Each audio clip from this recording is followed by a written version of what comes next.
The neon-drenched bar of Station Xerxes 9 wasn't the kind of place you'd expect to find a high-class Valaxian merchant. The establishment's reputation for discretion had less to do with professional courtesy and more to do with the fact that most of its patrons couldn't see straight after 2 drinks of Regalian whiskey. Tonight, however, the merchant's 6 eyes darted nervously around the room, all of them stone-cold sober. Thresh watched the merchant's approach from his team's regular booth, his scales shifting to match the pulsing blues and purples of the bar's ambient lighting.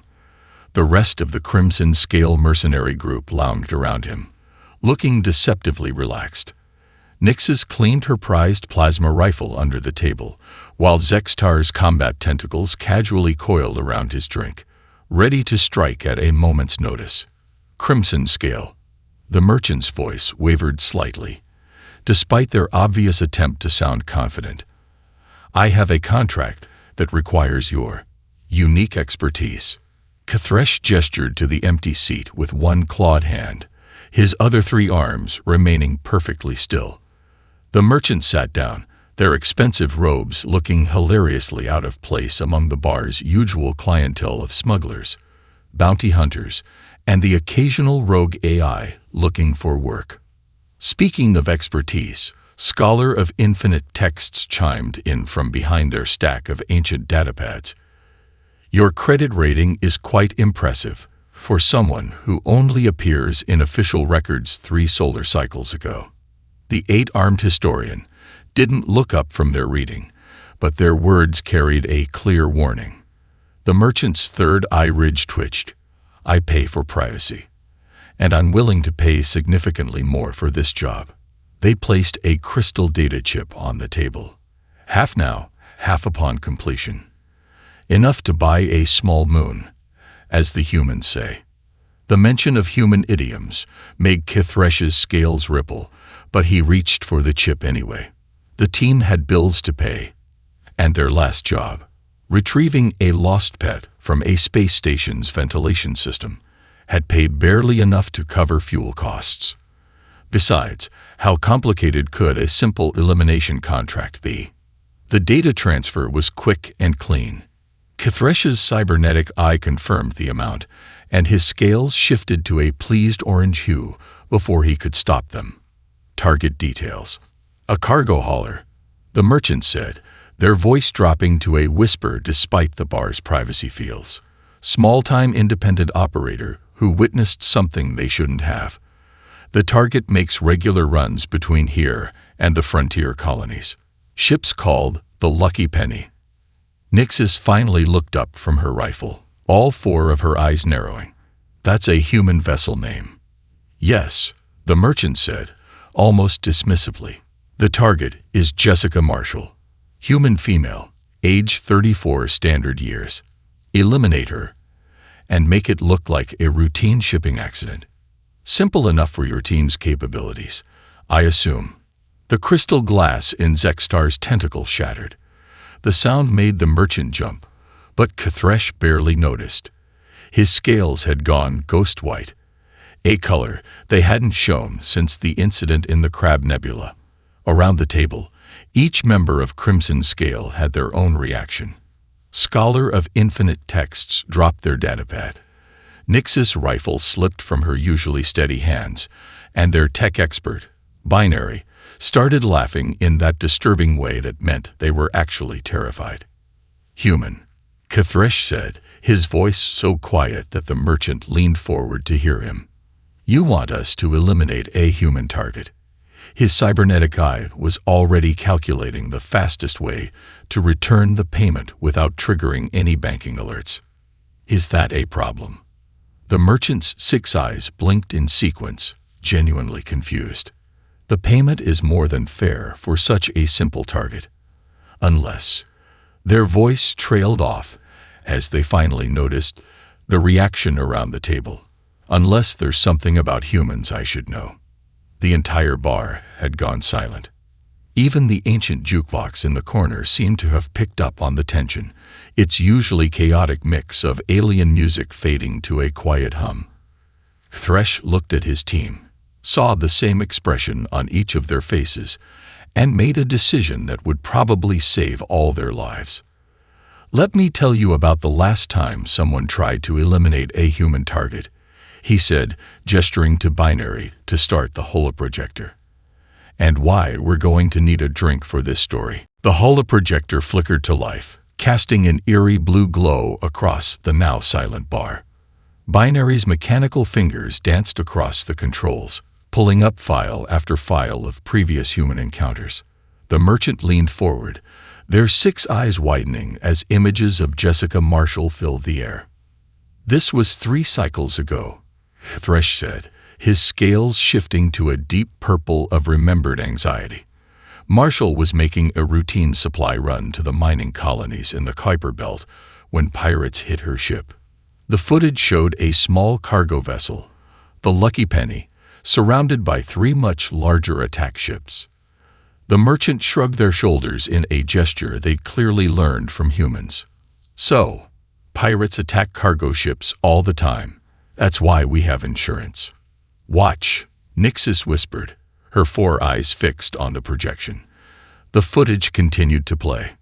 Instead of surrendering or trying to run, the Lucky Penny accelerated directly toward the largest pirate vessel. The merchant's lower eyes squinted in confusion. "That's suicide. No sane pilot would." "Humans aren't sane," Zextar interrupted, his combat tentacles writhing with the memory. "Not by any species definition." The recording showed Marshall's ship scraping along the pirate vessel's hull, using the larger ship's own shields as a buffer to slingshot around it at impossible speeds. The maneuver sent 2 pirate ships colliding into each other, while the third one's automated systems overcompensated, sending it spinning into an asteroid. "She didn't just survive," Scholar of Infinite Texts added, their multiple arms clutching various datapads, displaying similar incidents. "She filed an insurance claim for," and I quote, "light scratches to paint job during routine delivery." The merchant's skin had taken on a pale, sickly hue. "One lucky escape docent." "Computer," Binary called out, their synthetic voice unusually emotional. "Display incident report from the Centauri Gateway. Last week." The hologram shifted to show Marshall's ship again, this time docked at a massive space station. 3 figures in stealth suits were attempting to plant what looked like explosive charges on the hull. The merchant leaned forward, interest rekindling. "See, she's not invincible." Someone already had the same idea. The footage continued. Just as the would-be assassins finished placing their charges, the ship's cargo bay door opened. Marshall stepped out in nothing but a maintenance suit, holding what appeared to be a cup of coffee in one hand and a wrench in the other. She waved at the assassins. She offered them hot chocolate. Kathresh said, his voice hollow. "Said the night shift gets cold, and they look like they could use a break." 2 of those assassins now work as her ship's security. The third one runs her social media account. The merchant's upper eye ridge twitched violently. That's not possible. Nobody just befriends their would-be killers." "Humans do," Nixis said, finally setting her rifle aside completely. "They have this thing called Stockholm Syndrome. Except they're the ones who are supposed to be afraid, and instead they just adopt you." "Last month," Binary added, pulling up yet another recording. "Someone sabotaged her life support systems. Know what she did? Made a cup of tea using the heat from her failing engine core, fixed the system with spare parts from her coffee maker, and then reported the incident as routine maintenance to avoid paperwork." The merchant's hand shook as they reached for the credit chip, but Kithresh had already encrypted and bounced it back to their account. "Keep it," he said. "Consider it payment for the warning you're about to receive." "Warning?" All 6 eyes blinked in unison. "Humans have a saying," Scholar of Infinite Text said, their academic tone unable to hide their shudder. "Fool me once, shame on you. Fool me twice, shame on me." Marshall has survived 15 assassination attempts in the past year alone. She's not just lucky anymore. She's expecting trouble. And the thing about humans, Kthresh added, his scales now a deep, warning red, is that they get better at surviving each time someone tries to kill them. So tell your employer to back off before Marshall decides to stop being friendly about it. The merchant stood up so fast, they knocked over their untouched drink. I need to make some calls. Good idea, Kthresh said to their retreating back. And one more thing. Cancel any other contracts you've put out. Because if there's one thing worse than a human target, it's a human target who knows you're coming. The merchant had barely made it 3 steps before their communication device started buzzing. They froze mid-stride, all 6 eyes fixed on the holographic message that popped up. Thanks for the coffee last week. Hope you're feeling better after that nasty cold. Jess. Thresh's scales rippled with amusement as the merchant slowly turned back toward their table, face now a shade paler. She knows. Sit down, Nixis said, her 4 eyes glinting. You'll want to hear this part. She pulled up her own personal records on the holoprojector, showing footage from a mining colony near the outer rim. 3 months ago, Marshall made a supply run during an ion storm. Most pilots wouldn't even leave port in those conditions. The recording showed the lucky penny wrestling with purple-tinged storm clouds that could fry any ship's electronics. Then the scene changed to show Marshall inside a half-collapsed mining tunnel, carrying 2 injured miners over her shoulders while toxic gas filled the air. Her breathing mask failed 2 minutes in. Zextar added, his combat tentacles curling in remembered horror. She just held her breath and kept going. Humans can do that, apparently. Hold their breath for minutes while performing physical labor. Binary brought up another file, this one showing Marshall during a dock workers' strike. She was sitting cross-legged between 2 angry mobs, corporate security on one side, protesters on the other. She brought cookies, Binary said, their synthetic voice carrying a note of disbelief. Home-baked cookies, to a riot. The strike ended 3 hours later. Scholar of Infinite Texts noted, their many arms juggling datapads. Both sides signed an agreement. Over cookies, the union leader and corporate executive are now part of her weekly game night. The merchant slumped in their chair. How does she keep doing this? Kthresh leaned forward, his cybernetic eye glowing. Let me tell you about my first encounter with a human. Different person. Saying impossible nature. Deep Space Research Station, 7 years ago. Pirates had taken the whole station hostage. Professional job. Everything locked down. Except they didn't count on the station's cook. The holoprojector showed a kitchen area transformed into what looked like a war zone. This human, armed with nothing but cooking utensils and something called extra hot sauce, took down 12 armed pirates. She apologized afterward for making a mess in the kitchen. They're all like that, Nixis added. Every single one. You think you've got them cornered, and they pull out something ridiculous like, she gestured at another recording, this one showing Marshall using a rubber duck as an improvised pressure seal during a hull breach. My personal favorite, Binary chimed in, bringing up yet another file, was the garbage compactor incident. 3 assassins thought they had her trapped. She used the compression cycle to launch herself through a maintenance shaft, then invited them to her birthday party next week. They all showed up, brought gifts. The merchant watched in growing horror as file after file showed similar scenarios. Marshall converting a failed assassination attempt into an impromptu dance party. Marshall using a food replicator to create a foam barricade during a firefight.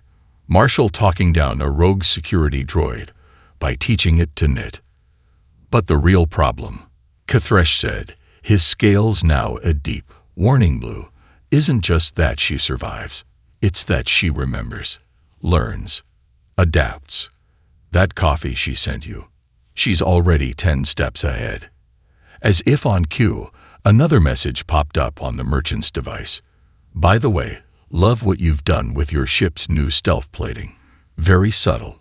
Want to join our book club? We're reading The Art of War next week. Jess. The merchant's device slipped from their suddenly nerveless fingers. How long has she been tracking you? Kithresh finished. Probably since you first started asking questions about her. Humans have this saying. Paranoia is just perfect awareness. Marshall didn't survive this long by being careless. So what do I do? Well, Binary said, their synthetic voice almost cheerful. You could always accept the book club invitation. I hear she makes excellent banana bread. Scholar of Infinite Texts cleared their throat, all 8 arms organizing datapads in a semicircle around them. The merchant, still pale from the previous revelations, watched as ancient historical records flickered to life in the holoprojector. To understand why humans like Marshall are, the scholar paused, searching for the right word. Unique, we need to examine their historical context. The display showed a planet that made the merchant recoil. Blue oceans filled with predators, landmasses teeming with venomous creatures, and weather systems that could level cities. Earth. Kithresh said, his scales shifting to match the planet's blues and greens. Classified as a death world by every standard. Most species evolve on planets with 1 or 2 major survival challenges. Humans. He laughed. They got all of them. The display shifted to show early human history. Look at this, Binary said, their synthetic voice filled with wonder. They hadn't even mastered basic tools, and they were already taking on apex predators. Not for defense, for fun. They called it persistence hunting. They would simply. Nixis gestured with one of her arms. Follow their prey until it collapsed from exhaustion. No other species does that. It's not efficient. It's not logical. But humans? They turned walking into a weapon. The merchant watched as the historical timeline advanced. But they're not even that strong, compared to other species. Physical strength isn't everything. Zextar's combat tentacles curled in agreement. Humans have something worse. Adaptability. Look at this. The display showed humans living in every possible environment. Frozen wastelands, burning deserts, dense jungles, high mountains. Most species specialize, Scholar of Infinite Texts explained, pulling up comparative data. Become perfect for one environment. Humans. They just make the environment perfect for them. And if they can't, they adapt themselves. The timeline continued, showing human technological development. The merchant's eyes widened at the pace. That's not possible. No species advances that fast. They call it innovation born of necessity, Kithresh said. But really, it's because they're never satisfied. Every solution creates new problems, which creates new solutions, which creates new problems. It's an endless cycle of creation and chaos. Binary brought up more recent history. Here's the part that really matters for your situation. When humans joined the galactic community, everyone expected them to be overwhelmed. Instead, the display showed humans casually breaking what other species considered universal constants. They made friends with the Hazi swarm, Nixis added, shuddering, a species that communicates through pheromones and interpretive dance. Humans can't even detect pheromones properly, but they learned the dances, started a cultural exchange program. And the crystalline minds of Proxima, Zextar said. Silicon-based life forms that think in geological time. Humans just slowed down, learned patience. Now they're trading partners. The merchant watched as more examples filled the display. Humans adapting to zero gravity by turning it into a sport. Humans creating translation matrices for species that communicate through color changes and mathematical equations. Humans turning deadly environmental hazards into tourist attractions. But the most dangerous thing about humans, Scholar of Infinite Texts said, bringing up one final file, is their ability to form connections. Look at Marshall's network. The holoprojector displayed a web of relationships that made the merchant's inner eyes twitch. Former enemies turned friends. Rivals transformed into business partners. A network that spanned species, cultures, and even traditional enemy lines. She has contacts in every major port, Binary noted. People who owe her favors, people she's helped, people who just like her weekly game nights. The last assassin who actually managed to get close. Now runs her security company and is godparent to her cat. What's a cat? The merchant asked, dreading the answer. Cathresh's scales shifted to a warning red. Earth's perfect predator. Humans keep them as pets, for fun. Marshall has 3. The merchant's communication device buzzed again. New message. The cats say hi. Remember, book club is Tuesday. Bringing my famous triple chocolate cookies. Jess. She's not just tracking me, the merchant whispered. She's playing with me. No. Cathresh corrected. She's giving you a chance to make better choices. I suggest you take it. Binary's mechanical fingers danced across the holoprojector's controls, transforming the bar's center into a sophisticated combat simulation arena. Let's run some scenarios. They said, their synthetic voice carrying an edge of excitement. Show you exactly why your contract is problematic. The first simulation materialized. A perfect ambush in a busy spaceport.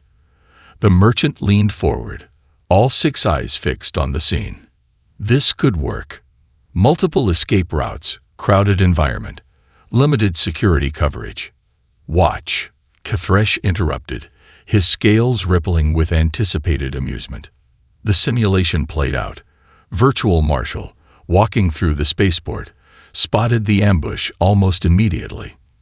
Not because of any advanced technology or special training, but because, as the data noted, she always greets the same cleaning bot every Tuesday, and it wasn't there today.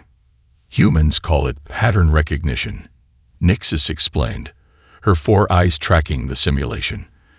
They do it unconsciously, notice things that are different, even if they don't know why they notice. The second scenario appeared, a sophisticated hack of the Lucky Penny's life support systems. The merchant's expression brightened until the simulation showed Marshall not only surviving but converting the malfunction into an improvised propulsion system. That actually happened last month, Binary added. She called it recycling with style in her maintenance log. Even filed for a patent on the new engine configuration. Zextar's combat tentacles writhed as he input the next simulation.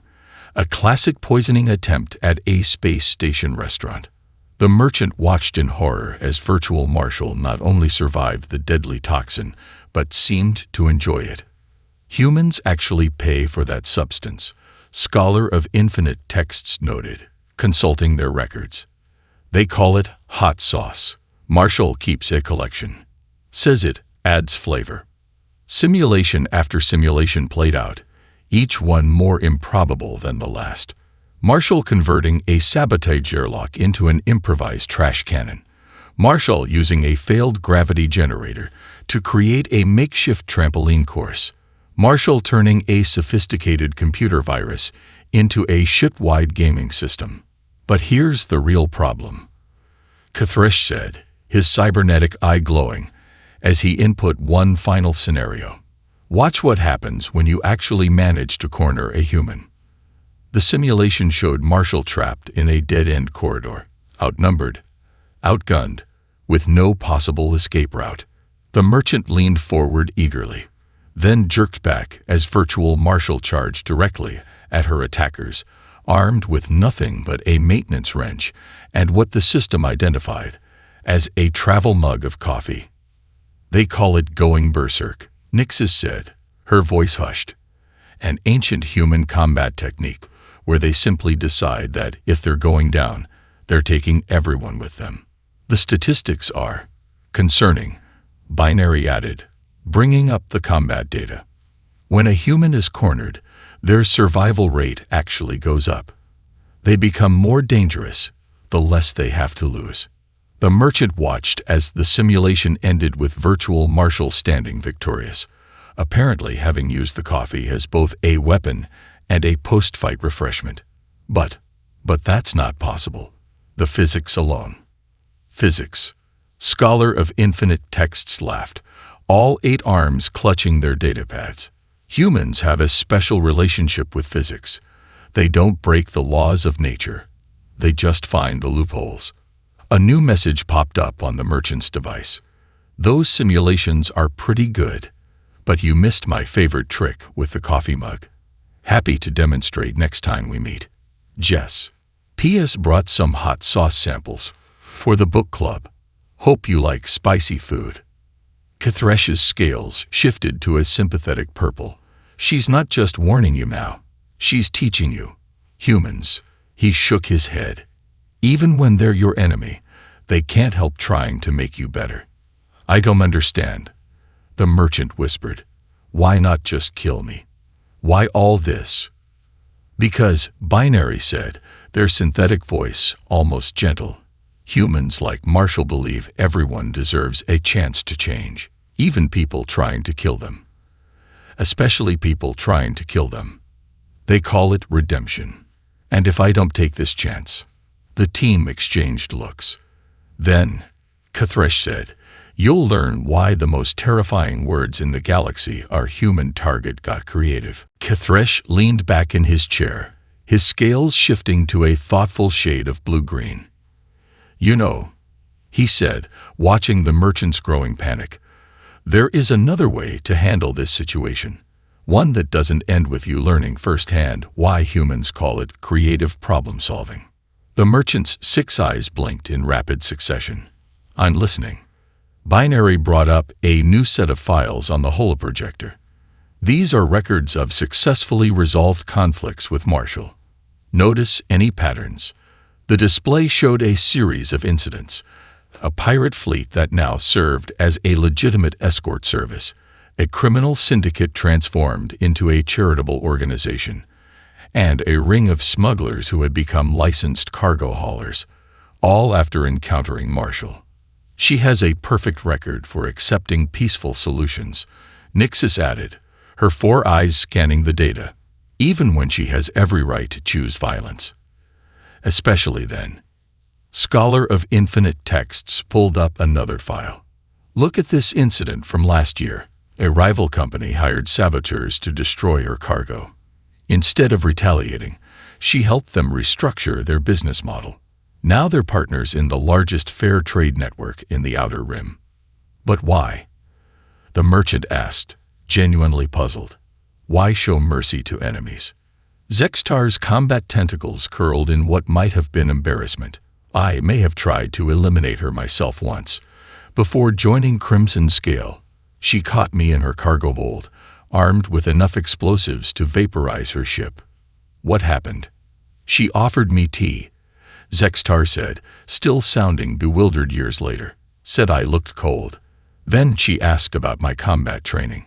Said she could use someone with my skills for legitimate security work. Even offered to help with my outstanding bounties. The merchant's lower eyes narrowed. That's suspiciously generous. Humans call it win-win thinking, Kathresh explained. They believe the best victory is one where everyone benefits. It's not just strategy. It's almost a compulsion for them. They see potential in everything. Everyone. A new message appeared on the holoprojector. Speaking of potential, that stealth technology you're using. I know some legitimate buyers who'd pay top credit for it. Legal markets, full warranties, no questions asked. Think about it. Jess. The merchant nearly fell out of their chair. How is she accessing our secure channel? Oh, that's not the interesting part, Binary said, their synthetic voice amused.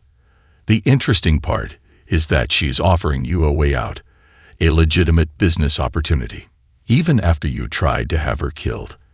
It's what makes humans so dangerous, Scholar of Infinite Texts added, shuffling through their notes.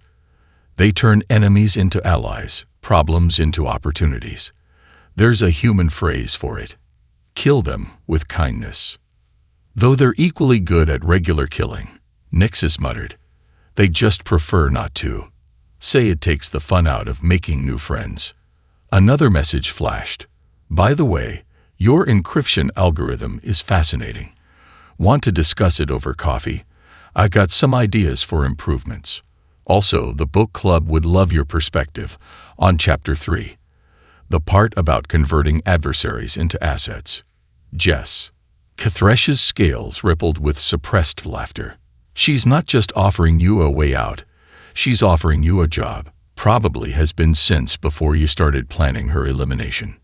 This is insane. The merchant protested. You can't just befriend someone who's trying to kill you. Humans can, Binary said. They have this strange ability to separate actions from potential. They don't see an enemy. They see a future friend who hasn't realized it yet. And if I refuse this friendship, Zextar's combat tentacles curled tightly. Then you learn why the second most terrifying words in the galaxy are human got disappointed. The merchant's device buzzed one final time. Clock's ticking. Book club starts in an hour, and I made extra cookies. Your choice. We can discuss business opportunities over coffee, or I can demonstrate some creative uses for kitchen utensils. Either way, looking forward to meeting you. Jess. Well, Kathresh said, his scales now a cheerful orange. Sounds like you have a decision to make. Coffee or combat. Though with humans, it often ends up being both. The merchant's communication device clattered to the table, its screen still showing Marshall's latest message. Their hands were shaking now, all 6 eyes fixed on a point far beyond the bar's grimy walls. I should tell you, they said finally, voice barely above a whisper, what she actually saw. Kathresh's scales shifted to a deep, attentive purple. The rest of the Crimson Scale team leaned forward, even Binary's mechanical whirring quieting to a soft hum. It wasn't just a simple customs violation. The merchant continued. She discovered links, patterns, a whole network of high-level corruption that goes back decades, shipping manifests that don't match their cargo, credit trails that disappear into phantom accounts, workers who vanish without a trace. Scholar of infinite texts' multiple arms froze mid-motion, datapads suspended in air, human trafficking. They said, their academic tone gone cold. Among other things, the merchant nodded. The operation is vast, protected by people in positions so high they're practically untouchable. When Marshall started poking around, everyone said not to worry. She's just a simple cargo hauler, they said. She'll never connect the dots. Nix's let out a sharp laugh, all 4 eyes glinting. They really don't understand humans, do they? No, the merchant agreed. They don't. Because she didn't just connect the dots. She created a whole new pattern recognition algorithm. Started cross-referencing every shipment she'd ever handled, every port she'd ever visited. Built a database so complex our best slicers can't crack it. Binary's display lights pulsed with interest. She turned her entire shipping operation into an intelligence-gathering network. Exactly. The merchant's upper eyes closed in resignation. Every delivery, every social call, every game night, and book club, they're all part of her investigation.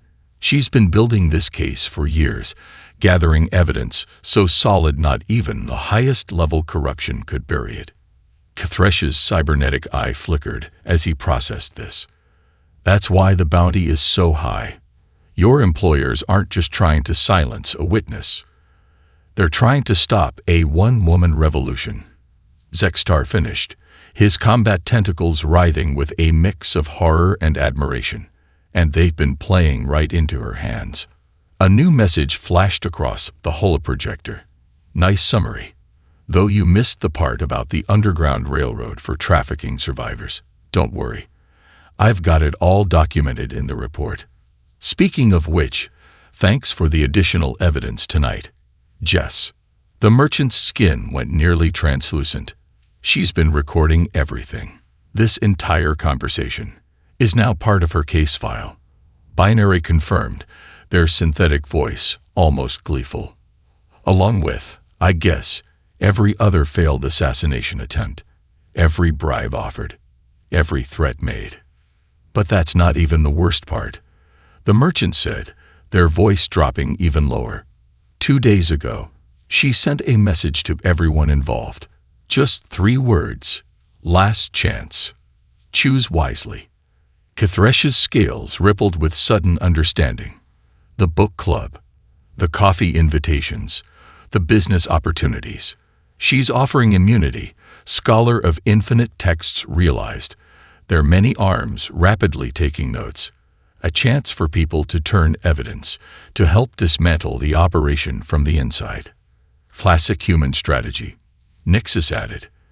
They call it divide and conquer. Give your enemies a chance to switch sides before the real battle begins. Another message appeared. Time's almost up. Book club starts in 30 minutes. Brought extra notepads for anyone who wants to make a statement. Also, the coffee is fair trade, unlike some other operations we could mention. Jess. The merchant stood up slowly, straightening their expensive robes. I need to make a decision, don't I? Technically, Kithresh said, his scales now a sympathetic blue. You need to make several. Coffee or combat. Justice or corruption. History or future. But most importantly, his cybernetic eye glowed as he pulled up one final file, showing Marshall's perfect record of both victory and mercy. You need to decide if you want to be part of the problem she's solving or part of the solution she's creating. The bar's holoprojector suddenly flickered, displaying breaking news from every major network in the galaxy. The merchant froze mid-step, all 6 eyes fixed on the screens as headlines began rolling. Massive criminal network exposed. Centuries of corruption revealed. Single cargo hauler brings down galactic trafficking ring. Thresh's scales shifted through a rainbow of colors before settling on an impressed gold. She timed it. She actually timed her final move to the exact moment of your decision. The footage showed Jessica Marshall walking into the Galactic Federation's High Council chamber, carrying nothing but a battered travel mug and a data drive. She was smiling, looking for all the world like someone who'd just finished a routine delivery, rather than orchestrating the biggest takedown in galactic history. Look at the timestamp, Binary said, their synthetic voice filled with awe. She's been in that chamber for the past hour. This entire conversation was never about stopping her. Nixus finished, all 4 eyes wide. She'd already won before we started talking. The news feeds continued to update. Reports of simultaneous raids across 50 systems, high-level arrests on hundreds of worlds, asset freezes that made the merchant's considerable fortune look like pocket change. Scholar of infinite texts' multiple arms were a blur of motion, recording everything. She used the assassination attempts. They realized. Every time someone tried to stop her, she added their resources to her investigation, turned their own networks against them. A new message appeared on every screen in the bar. Sorry I missed book club. Got caught up in a meeting. But don't worry. I took good notes. Check your accounts. Now. The merchant's personal device chimed. Their banking app showed a complete transaction history. Every bribe, every contract, every hidden account. All now tagged as evidence. But there was something else. A single open account, recently created, with a job offer attached. Witness Protection Program. Kithresh read over their shoulder, his cybernetic eye scanning the details. With a twist, she's offering you a position in the new Trade Route Oversight Committee, using your knowledge to prevent this from happening again. Zextar's combat tentacles curled in appreciation. Classic Marshall, turning former enemies into future solutions. The news feeds shifted to live coverage from the High Council chamber. Marshall was taking questions from the press, looking completely at ease despite the galaxy-shaking revelations she just delivered. Yes, we have extensive evidence. she was saying, sipping from her travel mug, including some very helpful last-minute testimonies. Speaking of which, she looked directly into the camera, somehow making eye contact with everyone in the bar. The offer still stands. Coffee's getting cold, but second chances are always hot and fresh. The merchant sank back into their chair, all 6 eyes blinking in disbelief. She planned everything. The failed assassinations, the leaked information, this conversation. She turned the entire galaxy into her investigation board. Not quite. Binary corrected, their lights pulsing with amusement. She turned it into a redemption opportunity. The investigation was just the starting point. Thresh's scales settled into a thoughtful blue. You know what the really terrifying part is. This is actually her being gentle. Humans call it the velvet glove approach. What's the alternative? The merchant asked, though their tone suggested they already knew the answer. They call that the iron fist, Nixis said, but Marshall prefers the third option. One final message appeared. It's called the open hand, much more interesting than open combat. Now, about that job offer. I'm thinking Assistant Director of Ethical Trade Relations. Your experience would be invaluable. Plus, our break room has an excellent coffee machine. Just P.S. The cat's already approved your application. So, Thresh said, his scales now a gentle, advisory green. What's it going to be? Because something tells me this is your last chance to choose which kind of human story you're going to be part of. A tragedy of pride or a comedy of redemption. The merchant looked at their device, at the job offer that promised both penance and purpose, and made the first wise decision of their career. Anyone know where I can get a good travel mug?